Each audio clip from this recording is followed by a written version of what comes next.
Alright, so welcome to the presentation of the Chipotle group.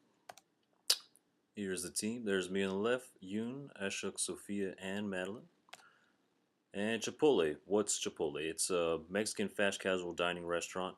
Its mission is to food with integrity. And that means that they provide high quality ingredients sourced from farmers using sustainable methods good for both the animals and the environment. So Chipotle was founded in Denver in 1993 and continued to expand locally up until about 98. They received outside funding, notably from McDonald's. They used this funding to expand across the nation and now currently operate over 1,500 restaurants in 45 states and 3 Canadian provinces. They've also expanded into Europe recently and operate several stores in France and England and recently Germany.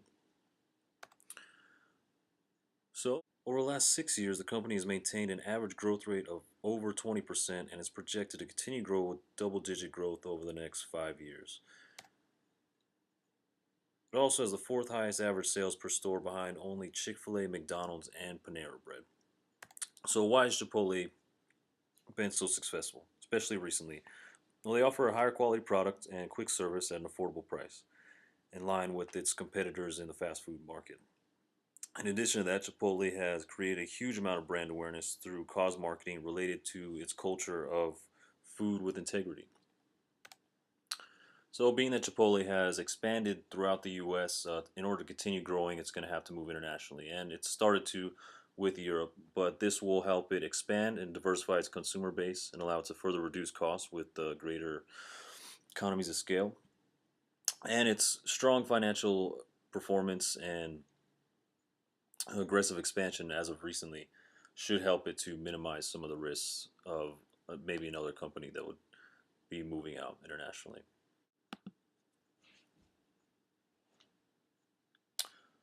So now for the country selection.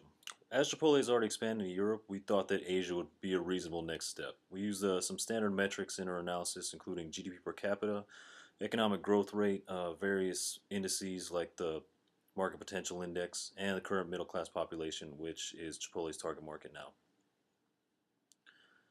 We also analyzed some qualitative opportunities and risks involved with each of the countries that we analyzed. So the first country up is Pakistan, and although some of Pakistan's metrics look good, the high level of political instability had forced us to eliminate this country pretty quickly. Turns out that terrorism and assassination attempts on government officials aren't usually good for business. So the opposite of that is Singapore with huge GDP per capita, a little bit lower growth, but it's basically number one or close to the top of every ease of doing business index that exists. That being said, we also had to eliminate this one because the market size is pretty limited. It's only 5 million people there, and the food market is highly competitive. So next up is Malaysia, which is kind of in between. It's got a good GDP per capita, good growth rate. The opportunities are pretty good as a large middle class.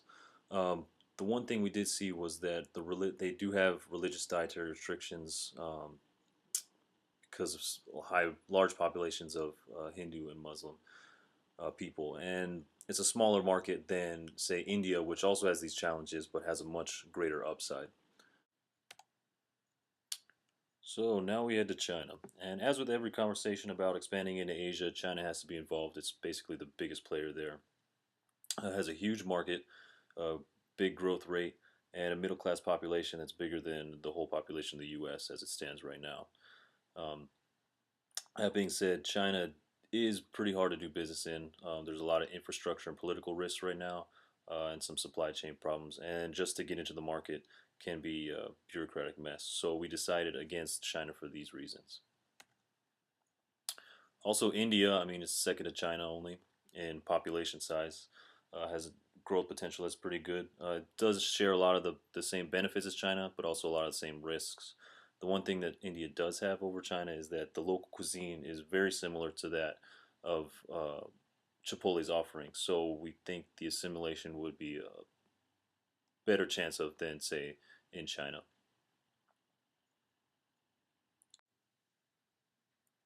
So, although India does have a number of benefits, we did decide against it because of the large political and infrastructure risks involved in doing business in this country as well. So finally, that brings us to South Korea. This is our choice for Chipotle's market entry in Asia. It has a high GDP per capita and is high on many business indexes of doing business. And although it has a lower growth rate than some of the other economies that we studied, it's much more stable, and its government is much more stable than a lot of the other countries.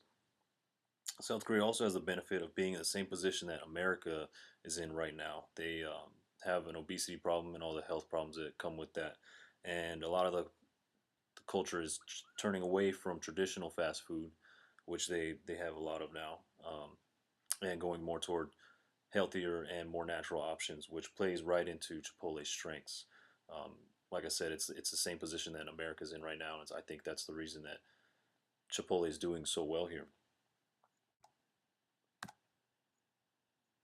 So, in summary, Chipotle is delicious, and we think it'll do well in South Korea. It'll be a good place to get a foothold in Asia and maybe expand later on to some of the other economies once they get more comfortable doing business in the region.